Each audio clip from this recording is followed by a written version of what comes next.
ஐயா வணக்கங்க ஐயா. மணி சார் வணக்கம். எப்படி இருக்கீங்க? நலமா இருக்கேன். நீங்க நல்லா இருக்கீங்களா? நல்லா இருக்கு நல்லா இருக்கு ஐயா. சந்தோஷம். ஜாமக்கோல் பிரசனம் வகுப்பு சீரஞ்சிறப்பும் சூப்பரா முடிஞ்சது. அருமையா முடிஞ்சு. ஆமாங்க ஐயா, நல்ல வரவேற்பு இருந்துச்சு. பெரிய வரவேற்பு. ஆமா, இப்போ நிறைய ஸ்டூடெண்ட் படிச்சாங்க. ரொம்ப ரொம்ப நன்றி. ஜாமக்கோல் பிரசன்னத்துக்கு இவ்வளவு ஆர்வமா வந்து படிச்சிருக்காங்கன்னு பெரிய விஷயம் தான். கண்டிப்பா கண்டிப்பாங்க ஐயா. ஐயா எல்லாரும் ஆவலா எதிர்பார்த்துட்டு இருந்த அந்த அடிப்படை கிட்டத்தட்ட ஒரு வருஷம் ஆயிடுச்சுன்னு நினைக்கிறேங்க ஐயா. கண்டிப்பா ரொம்ப ஆவலா எதிர்பார்த்துட்டு இருந்தது அடிப்படை. ஏன்னா நிறைய நேயர்களுக்கு வந்து அந்த ஆர்வம் இருக்கு, கண்டிப்பா. இப்படியே கத்துக்கணும், நிறைய பாயிண்ட்ஸ் உங்ககிட்ட இருக்கு. ம். அதை நாங்கள் ரொம்ப நேர்த்தியா பார்த்துட்டு இருக்கோம். அது நிறைய கத்துக்கணும், நிறைய பேர் எதிர்பார்க்குறாங்க. அதை கொஞ்சம் அனௌன்ஸ் பண்ணுங்க ஐயா. கண்டிப்பாங்கய்யா. மித்ரா டிவி அன்பர்களுக்கு என் அன்பான வணக்கம். அதாவதுங்கய்யா, ஜோதிடம் படிக்கணுங்கிற ஆசை எல்லாருக்கும் இருக்கு. இப்போ நிறைய பேர்த்துக்கு நம்ம கிட்ட ஜாதகம் பார்க்குற 50% பேருக்கு ஜோசியம் தெரியுது. அது கொஞ்சம் ஒரு அறகுறையா இருக்கும். எனக்கு பாதி தெரியும், பாதி தெரியாமல் இருக்கும். இப்போ அந்த விஷயங்களை எல்லாம் போக்குறதுக்காக ஒரு முழுமையான, நேர்த்தியான, நிறைவான அடிப்படை ஜோதிட வகுப்பை நம்ம எடுக்கிறோம். அதாவது எனக்கு ஜாதகத்தை பற்றி எதுவுமே தெரியாது, நான் முழுசாக ஒரு ஜாதகத்தை கையில் கொடுத்தா உங்ககிட்ட படித்ததுக்கப்புறம் நான் அந்த ஜாதகத்தை பார்க்க முடியுமா அப்படின்னா 100% பார்க்க முடியும். அதுக்கு வந்து நான் இன்னைக்கு ஆரம்பித்து ஒரு 20 நாளில் நான் உங்களை ஜோசியர் ஆக்கிடுவேன் அப்படின்னு நான் சொல்ல விரும்பலை. அதுக்கு எனக்கான டைம் 6 மாதங்கள் ஆகும். ஞாயிற்றுக்கிழமை மதியம் 2 to 4 அந்த வகுப்பு இருக்கும். ஆன்லைன் ஜூம், உலக நாடுகளில் நீங்கள் எங்கே இருந்தாலும் நீங்கள் படிக்கலாம். உங்களுக்கு எழுத படிக்க தெரிஞ்சிருந்தால் போதும், ஜோதிடம் கற்றுக்கணுங்கிற ஆர்வம் இருந்தால் போதும். நானும் ஜோதிடத்தை தொழிலாக பண்ணுறதுக்கு எனக்கு ரொம்ப விருப்பமாக இருக்குது, நான் படித்து பண்ணலான் இருக்கிறேன் அப்படின்னாலும் நீங்கள் தாராளமாக சேர்ந்து படிக்கலாம். இந்த கோயில் குருக்கள் அவங்களுக்கும் ஜாதகம்லாம் சொல்லணுங்கிற ஆசை நிறைய வரும். ஏன்னா அவங்கள தேடி நிறைய பேர் வருவாங்க. அப்படிப்பட்ட நபர்கள், இல்லத்தரசிகள், இவங்க நீங்கள் வேறு ஏதாவது ப்ரொஃபஷனல் இருந்தாலும் நீங்களும் வந்து படிக்கலாம். நீங்கள் எங்கேயும் நம்மளை தேடி வர வேண்டியதில்லை. உங்கள் வீட்டில் இருந்த இடத்துல ஆன்லைன் ஜூம் மூலிமா நீங்கள் படிக்க முடியும். ஞாயிற்றுக்கிழமை மத்தியானம் 2 to 4 அந்த வீடியோக்களும் எல்லாத்துக்கும் நம்ம மெயில் மூலிமா அனுப்பி தர்றோம். அப்படிங்கிறதுல எந்த மாற்றமும் இல்லை. அப்போ ஜாதகத்தை 9 கிரகங்கள், 12 ராசி கட்டங்கள், 27 நட்சத்திரங்கள், இதிலிருந்து ஆரம்பித்து எல்லா அடிப்படையில் என்னென்னமெல்லாம் இருக்கோ அத்தனையும் அடிப்படை ஜோதிடத்தில் உங்களுக்கு முழுமையாக சொல்லி கொடுத்து, ஒரு ஜாதகம் வந்தால் பேசிக்காக ஒரு தசாபுத்தியை வச்சு உங்களுக்கு இந்த மாதிரி பலன் நடக்கும்னு உங்களால் சொல்ல முடியுங்கிற அளவுக்கு உருவாக்கிடலாம். அதுக்கான வகுப்பை தான் நம்ம 8/3/2026 மார்ச் 8 ஞாயிற்றுக்கிழமை அனௌன்ஸ் பண்ணியிருக்கிறோம். அதிலிருந்து தொடர்ந்து ஞாயிற்றுக்கிழமை மட்டும் நடக்கும். 2 மணி நேரம் 2 மணி நேர வகுப்பு, ஆன்லைன் ஜூம், மத்தியானம் தான் 2 to 4 ஒரு 6 மாத வகுப்பாக இது இருக்கும். இதில் அடிப்படை ஜோதிடத்தை முழுமையாக நம்ம கவர் பண்ணிடலாம். அதாவது சின்ன குழந்தைகளுக்கு சொல்லித்தர மாதிரி சொல்லித்தருவோம். அழகா நீங்கள் உங்களுக்கு 27 நட்சத்திரத்தில் ஆரம்பித்து 9 கிரகத்தில் ஆரம்பித்து நீங்கள் ஒரு 6வது வாரம் 8வது வாரம் வரும்போதே ஜோதிடத்தை முழுசாக புரிஞ்சுக்கிற அளவுக்கு உங்களுக்கு வந்துடும். அதுக்கப்புறம் நிறைய ப்ராக்டிஸ் பண்ணுவோம், ஜாதகத்தை போட்டு ஆய்வு பண்ணுவோம், இப்படி எல்லாம் எப்படி சொல்லணும்னு சொல்லி கொடுப்போம். வந்தவங்க உள்ளே வந்து உங்ககிட்ட ஜாதக கட்டத்தை கொடுத்த உடனே, சார் உங்கள் கேள்வி இதுதான், நீங்கள் இதுக்காக வந்திருக்கீங்க, இப்படி இருந்தீங்க, இப்படி இருந்துட்டு இருக்கீங்க, இனி இப்படி இருக்க போகிறீங்க அப்படிங்கிறது வரைக்கும் நீங்கள் ப்ரெடிக்ட் பண்ண முடியும். அப்படிங்கிறதுல எந்த மாற்றம் இல்லை. அடியேன் தான் வந்து பயிற்சி ஆசிரியர், நான் தான் சொல்லித்தர போகிறேன். வாராகி ஜோதிடமும் மித்ரா டிவியும் இணைந்து இந்த நிகழ்ச்சியை கொடுக்க இருக்கு. அதுக்கு நேயர்கள் வந்து உங்களுக்கு அடிப்படை ஜோதிடம் படிக்கணும்னு விருப்பம் இருந்தால் முன்பதிவு ஆரம்பித்தாச்சு. நீங்கள் தாராளமாக தொடர்ந்து முன்பதிவு செஞ்சு நீங்கள் படிக்க ஆரம்பிக்கலாம். இது வந்து ஒரு கட்டண வகுப்பு, கட்டணத்துக்கு உட்பட்டது. கீழ்கண்ட நம்பருக்கு தொடர்பு கொண்டு நீங்கள் மற்ற விவரங்களை தெரிஞ்சுக்கலாம். நன்றி, வணக்கம். எல்லாரையும் அடிப்படை ஜோதிட வகுப்பில் நான் சந்திக்க காத்திருக்கிறேன். வாழ்க வளமுடன்.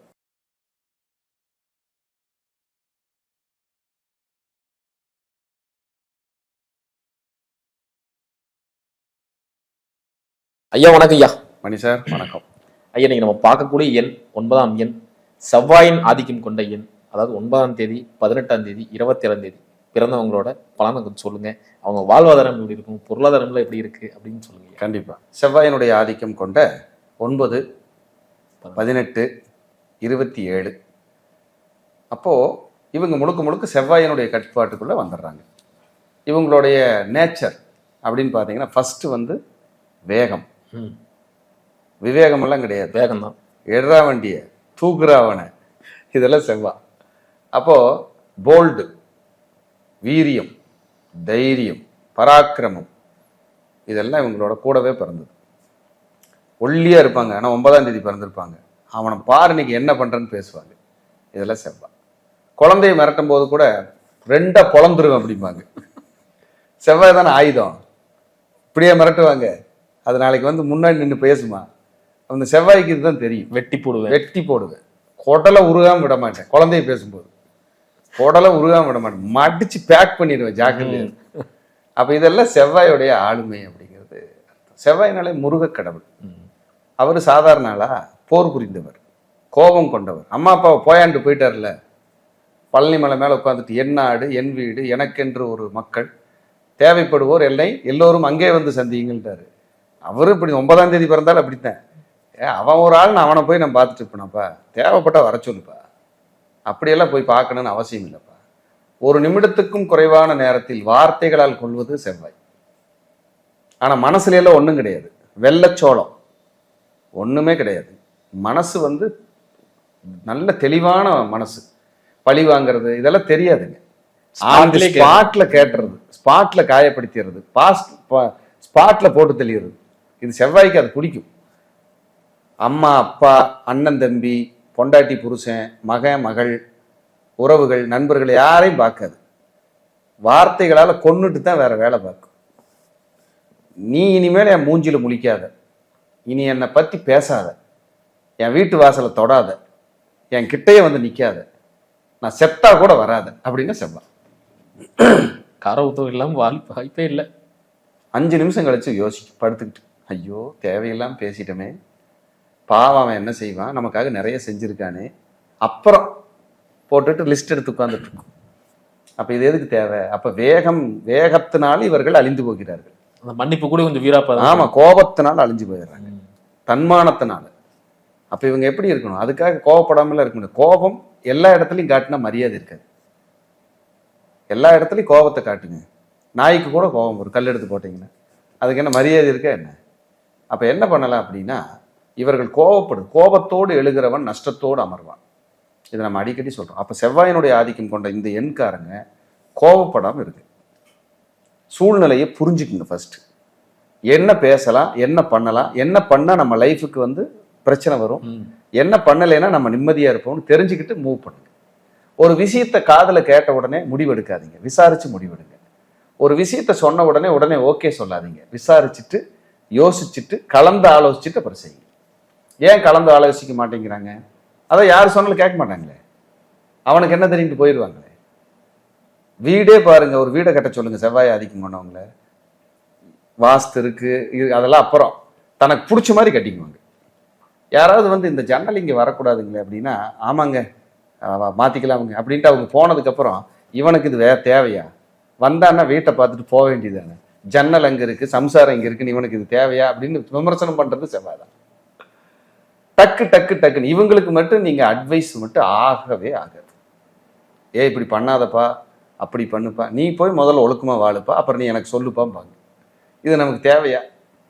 அப்ப இவங்கள செவ்வாயினுடைய ஆதிக்கம் எப்படி சார் திருத்துறது? பட்டுத்தான் திருந்துவாங்க. எப்படி?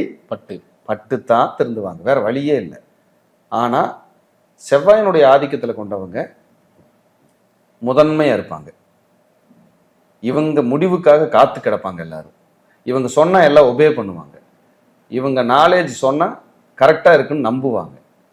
எங்க இவங்க தோத்து போறாங்கன்னா வேகத்தாலையும் கோபத்தாலையும். அந்த விஷயத்தை நிதானிச்சு செஞ்சு கோபப்படாம யோசிச்சு பண்ணிட்டாங்கன்னா இந்த 9 எண்ல செவ்வாய் மாதிரி வெற்றி பெறுவதற்கு வேற நம்பரே கிடையாது. நீங்க 9ஆம் நம்பர் தான். இப்படி திருப்பி போட்டா 9, இப்படி திருப்பி போட்டீங்கன்னா 6, 6, 9 அங்க வந்துருது. பன்முக திறமை கொண்டவர்கள் நிறைய பேர்த்துக்கு 9ஆம் தேதியில பிறந்தவங்களுக்கு ஒரு 60% பேர்த்துக்கு சொல்லுவேன். உறவுல திருமணம், உள்ளூர்ல திருமணம், தெரிஞ்ச பொண்ணு, பக்கத்து ஊர் பொண்ணு, இப்படித்தான் களத்தில் அமைஞ்சிருக்கும். பாத்தீங்கன்னா நிறைய பேர் 9ஆம் தேதியில பிறந்தவங்களுக்கு ஒரு குழந்தைக்கு ஒரு குழந்தை இடைவெளி இருக்கும், கொஞ்சம் லேட்டா கிடைச்சிருப்பாங்க. இவங்களுக்கும் இவங்க அம்மாவுக்கும் சுத்தமா சேராது. இவங்க அண்ணன் தம்பி உறவுல ஒரு கசப்பு இருக்கும். இந்த பல்லு பிரச்சனை, எலும்பு முறிவு, மூட்டு தேய்மானம், கால் வலி, தலைவலி, கிறுகிறுப்பு, இந்த வேலையாட்கள் சரியா அமையாம போறது, நம்பிக்கை துரோகம் நடக்கிறது, வேலையாட்களே வந்து நம்பிக்கை இல்லாம இருக்கிற மாதிரியான அமைப்பில் இருக்கிறதெல்லாம் வந்துடும் உங்களுக்கு. இதெல்லாம் நம்ம பார்க்கலாம். அதே போல 27ஆம் தேதி பிறந்தவங்களுக்கு அங்க சந்திரனும் கேதுவும் வந்துடுறாங்க, செவ்வாயும் உள்ள வந்துடுது. இவங்களெல்லாம் சொத்துக்கள்ல வில்லங்கம், அண்ணன் தம்பி உறவுல கசப்பு, பூர்வீக சொத்துல பிரச்சனை, மனைவி கணவன் மனைவியுடைய உறவு பிரச்சனை, யூரினரி பிரச்சனை, பொது சேவையினால மனக்கசப்பு, சங்கட சலிப்பு, நிறைய வீட்டில் ஏதாவது பொருள்கள்லாம் காணாமல் போச்சு, திருடு போச்சுன்னு சொல்றதுல இருக்கும். இது வந்து ஒரு 80% பேர்த்துக்கு பொருந்தி வரும். இதெல்லாம் நம்ம பார்த்தோம்னா ஒரு ஆச்சரியமா இருக்கும். அப்ப செவ்வாய் அப்படின்னாலே முருகர், ஆஞ்சநேயர், பராக்கிரமமான தெய்வங்களை எல்லாம் குறிக்கும். கட்டுமஸ்தான உடம்பு கொண்ட கருப்பன், முனி, முருகப்பெருமானு, வதம் செய்யறது, வீரபத்திர சுவாமி, ஆஞ்சநேய பெருமான், இதெல்லாம் செவ்வாய், பியூர் செவ்வாயோட ஆதிக்கம். அப்ப செவ்வாய்க்கு தான் செந்தூர வைக்கிறோமே ஆஞ்சநேயர், செவ்வாய்க்கு தான் செந்தூர வைக்கிறோம். இதெல்லாம் எங்க எல்லாம் குங்கும பிரசாதம் ஃபேமஸோ அங்க செவ்வாய் இருப்பார். எங்க எல்லாம் சுட சுட உணவு பரிமாறுறாங்களோ அங்க செவ்வாய் இருப்பார். இவங்க சாப்பிட்றதே சூடா வேணும்பாங்க, வேகமா சாப்பிட்டு எந்திரிச்சு போயிடுவாங்க. கார் ஓட்டுறதே வேகமா தான் இருக்கும். அங்க போய் ஒரு வேலையும் இருக்காது. 140ல் பறப்பாங்க பைபாஸ்ல, விறு விறு விறு விறு விறுன்னு போய் அங்க உட்காந்து தம் அடிச்சுட்டு இருப்பாங்க. அங்க ஒரு வேலையும் இருக்காது. ஏப்ப வேகமா போன, மெல்ல போனா எனக்கு பிடிக்கிறது இல்லப்பா, ஏதோ சங்கடமா இருக்கு, வேகமா போனா எனக்கு ரொம்ப பிடிக்கும். வேகமா பேசுறதே அப்படித்தான், வேக வேகமா பேசுவாங்க. ஒருத்தர் கிளாஸ்ல கூட கேட்டார், சார் சார் சார் அந்த சந்திரனோட கேது சேர்ந்து என்ன சார் பண்றது சார், நீங்க செவ்வாய் அதிகமா? ஆமா சார், நான் விருச்சிகராசி சார். அப்படித்தான் பேசுவீங்க. இப்படிலாம் நான் சொல்றேன், கிளாஸ்லயே சொல்றேன். அப்ப வந்து செவ்வாயினுடைய ஆதிக்கம் நம்மளை வேகப்படுத்தும். அதே மாதிரி கன்ஸ்ட்ரக்ஷன், பில்டிங் சம்பந்தப்பட்ட விஷயம், மண் மனை சம்பந்தப்பட்ட விஷயம், ரியல் எஸ்டேட்டு, லேண்டு, இதெல்லாம் ரொம்ப பிடிக்கும். அப்புறம் வாடகைக்கு வருமானம் பண்றது, கோடவுனு, அப்பார்ட்மெண்ட்டு, உடம்ப கட்டுமஸ்தா வச்சுக்கிறது, இதெல்லாம் பிடிக்கும் உங்களுக்கு. அப்புறம் அதே மாதிரி கொஞ்சம் நான்வெஜ் பிரியர்களா நிறைய இருப்பாங்க, அதிகமாகவே இருப்பாங்க. ஆமாம், இந்த 9ஆம் தேதி பிறந்தாலே நான்வெஜ் பிரியர்கள் அதிகமாக, ஸ்பைசியாக சாப்பிட்றது, நல்ல காரமாக போட்டு கொடுப்பா அப்படின்னு சாப்பிட்றதெல்லாம் எங்களுக்கு பிடிக்கும். நல்ல வறுத்து பல பொறிச்சு வச்சிருந்தாங்கன்னா சாப்பிட்டு தான் வேற வேலையே பார்ப்பாங்க. அது பிடிக்கும் உங்களுக்கு. இப்போ வடை போண்டாவெல்லாம் போட்டாங்கன்னா சூடாக போட சாப்பிட்டுக்கிட்டே இருப்பாங்க, தெரியுங்களா? இதெல்லாம் செவ்வாயினுடைய ஆதிக்கம். அப்போ பல்லுக்கு பிரச்சனை வர்றது, அண்ணன் தம்பி உறவுல சில நேரம் கசப்புகள் வர்றது, பட்டும் படாமல் பழகிறது, இதெல்லாம் செவ்வாயினுடைய ஆதிக்கம். அப்புறம் இவங்களுக்கு நிறைய முருகர் வழிபாடு பண்ணலாம், ஆஞ்சநேயர் வழிபாடு பண்ணலாம், வீரபத்திர சுவாமி வழிபாடு பண்ணலாம். இதெல்லாம் செவ்வாய். பெண் வீடுகளில் செவ்வாய் இருக்குதுன்னு வைங்க, நம்ம ஜாதகத்துல பகவதி, துர்கை, இந்த வழிபாடு நல்லா கேட்கும். அதே போல செவ்வாயினுடைய ஆதிக்கமெல்லாம் அந்த குண்டம் இறங்குவாங்கல்ல, அந்த அம்மன் கோயில் வழிபாடு நல்லா கேட்கும். பத்ரகாளி அம்மன், பண்ணாரி மாரியம்மன், இதெல்லாம் நல்லா கேட்கும். மாசாணி அம்மன், இதெல்லாம் சூப்பரா கேட்கும். அப்ப செவ்வாய்க்கு வந்து அவ்வளவு வலிமை இருக்கு சார். செவ்வாய் இல்லைன்னா என்ன சார் பண்ணுவீங்க? பிளட்டு செவ்வாய் சார், பல்லு செவ்வாய் சார், கண்ணு புருவ செவ்வாய் சார், புருவம் இல்லாம வாழ்ந்து பாருங்க, கண் இமை செவ்வாய். நம்ம உடம்புல எதையெல்லாம் பாதுகாக்குதோ அதெல்லாம் செவ்வாய். ஏன்னா பாதுகாப்பு கொடுக்குறவன் செவ்வாய். அதனால பாதுகாவலரா இருக்காங்கல்ல, மிலிட்ரி, போலீஸ், செக்யூரிட்டி, செவ்வாய், இதெல்லாம் செவ்வாய் தான். பாதுகாப்பு ஒண்ணு பண்ணுச்சுனாலே உங்களை செவ்வாய். துப்பாக்கி பாதுகாக்குது இல்ல, துப்பாக்கி செவ்வாய். இது எல்லாமே ஆயுதங்கள் செவ்வாய். பில்டிங், மலையில வெயிலில் நிலையாம நம்மளை பாதுகாக்குது இல்ல, பில்டிங் செவ்வாய். சர்ட் பேண்ட் நம்மள உடம்ப பாதுகாக்குது, சர்ஜன் வந்துடும் இல்லைங்களா? நம்ம சர்ஜன் வந்துடும். நம்ம ஹார்ட்டை இங்க மேல எலும்புகள் வந்துடும், ஹார்ட் உள்ள இருக்கும், நுரையீரல் உள்ள இருக்கும். இது செவ்வாய் தான் பாதுகாக்கிறது செவ்வாய். எப்பேற்பட்ட சப்ஜெக்ட் பாருங்க, செவ்வாயினுடைய ஆளுமை. அப்ப செவ்வாய் வந்து செம்மண் பூமி, செவ்வாய். சிகப்பா இருக்கு சார் மண்ணு, செம்மண் பூமி சார் அப்படின்னா செவ்வாய். சிகப்பு அரிசி சொல்றோம்ல, அது செவ்வாய். செவ்வாய் சந்திரன் சேர்ந்தா சிகப்பு அரிசி, ராகு சந்திரன் சேர்ந்தா மூங்கில் அரிசி, ராகு சந்திரன் சேர்ந்தா இப்படி அரிசிகளையும் நம்ம கிரகத்தை வச்சு பிரிச்சிடலாம். அதுல உணவை செஞ்சு நீங்க அன்னதானம் பண்ணலாம். எவ்வளவு விஷயத்தை கொடுத்துருக்காங்க பாருங்க செவ்வாய்க்கு. செவ்வாய் உச்சமடைகிற வீடு பாருங்க மகரம், சனியோட வீடு. சனியை செவ்வாய் ஏத்துக்கிறாரு, செவ்வாய் சனியை ஏத்துக்கிறது இல்லை. ஏன்னா செவ்வாய் வீட்டுல சனி நீசம். எப்பேற்பட்ட ஒரு விஷயம் பாருங்க. அப்ப இதெல்லாம் கிரகங்களுக்குள்ள ஒரு கோட்பாடு அன்னைக்கே நம்ம பராசர மகரிஷி, நம்ம முன்னோர்கள், நமக்கு முன்னோடிகள், குருமார்கள் எல்லாம் வகுத்து கொடுத்துருக்காங்க.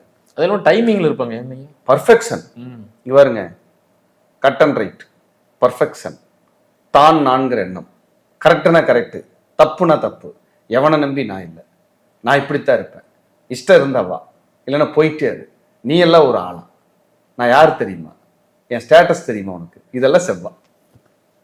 இப்படிதான் பேசும். ஏன் அவன்கிட்ட போய் என்ன நிக்க சொல்றீங்க, அவன் ஒரு ஆளாங்க, இன்னொருத்தன் காசுல நான் ஒரு டீ கூட குடிச்சது இல்லைங்க, இது செவ்வா. எங்க போனாலும் நான் தாங்க எல்லாத்துக்கும் சாப்பாடு வாங்கி குடிப்பேன், இது செவ்வா. என் கார் இருந்தா தாங்க நான் ஏறுவேன், இல்லை அடுத்தவங்க கார்ல ஏற மாட்டேங்க, செவ்வா. அடம் பிடிக்கிறது, அடம் பண்ணிட்டு பிடிவாத ஒரு குழந்தை 9ஆம் தேதியில பிறக்கட்டுமே கத்தி கதறும், நீ எனக்கு மட்டும் பொம்மை வாங்கி தரல, உன்னை பாரு நான் என்ன பண்றேன்னு. ஆனா பெரும்பாலும் இந்த தேதியில பிறந்தவங்க கொஞ்சம் லக்ஸுரி அனுபவிக்கணும்னு சொல்றாங்க, உண்மைங்களா ஐயா? லக்ஸுரி அனுபவிக்கணும்னா ஜாதகத்தை வச்சு நம்ம பார்க்கணும். பொதுவா 9ஆம் எண்ணில் பிறந்தவங்களே செவ்வாயினுடைய ஆளுமை இருந்தாலே சார் எல்லாமே வேணும். தலைமை பொறுப்பு தானே. வீட்டுக்குள்ள வந்தா எல்லாரும் நம்மளை புகழணும், நம்ம கிட்ட இருக்கணும், இது ரொம்ப பிடிக்கும் உங்களுக்கு இயற்கையாகவே. அப்போ 9ஆம் தேதி பிறக்கிறாங்க, 18ஆம் தேதி பிறக்கிறாங்க, 27ஆம் தேதி பிறக்கிறாங்கன்னா இவங்கெல்லாம் செவ்வாயினுடைய ஆதிக்கத்துக்கு வந்துடுறாங்க. அப்ப இந்த செவ்வாயினுடைய ஆதிக்கத்தில் இருக்கிறவங்க கொஞ்சம் கோபத்தை குறைச்சு, வேகத்தை குறைச்சு, நிதானமா விவேகமா செயல்பட்டு பிரார்த்தனைகளோட மூவ்மெண்ட் பண்ணாங்கன்னா நல்லா இருக்கும். செவ்வாய் தான் பதவி. இவங்க வர்க்கத்திலேயோ இவங்க இதுலயோ யாராவது ஒருத்தர் பதவியில் இருந்திருப்பாங்க, கோயிலுக்கு நிலம் கொடுத்துருப்பாங்க, பதவியில் இருக்கிறவங்க இருந்திருப்பாங்க, இவருக்கே பதவி ஆசை இருக்கும், நம்மளை போனா மதிக்கணும், 10 பேர் புகழணும், நம்ம வச்சா இவர் இன்ன துறையில இப்படி ஒரு சாதனை பண்ணியிருக்காருன்னு சொல்லணுங்கிறதுக்கு செவ்வாய்க்கு ரொம்ப பிடிக்கும். அதே போல உங்களுக்கு கெமிக்கல் செவ்வா, எலக்ட்ரிக்கல் செவ்வா, கெமிக்கல் செவ்வா, மெடிக்கல் செவ்வா, மெடிக்கல்ல சர்ஜன் செவ்வா, மண்டையை பொளந்து மூளையில ஆப்ரேஷன் பண்ணி பண்றாங்கன்னா செவ்வா. அப்ப இதெல்லாம் செவ்வாய்க்கு வந்து ஒரு ஆளுமை இருக்கு. அதாவது ஒரு கஷ்டமான விஷயத்த ஈஸியா பார்க்கறது செவ்வா. புதையல் செவ்வா, பூமிக்குள்ள ஏதோ தங்கம் இருக்கு, அது இருக்கு, அந்த புதையல் இருக்குன்னு சொன்னா செவ்வா. இப்ப இவங்களுக்குமே இயற்கையாகவே கொஞ்சம் புதையல் மேல எல்லாம் ஆசை இருந்துகிட்டே இருக்கும், நம்பிக்கை இருந்துகிட்டே இருக்கும்.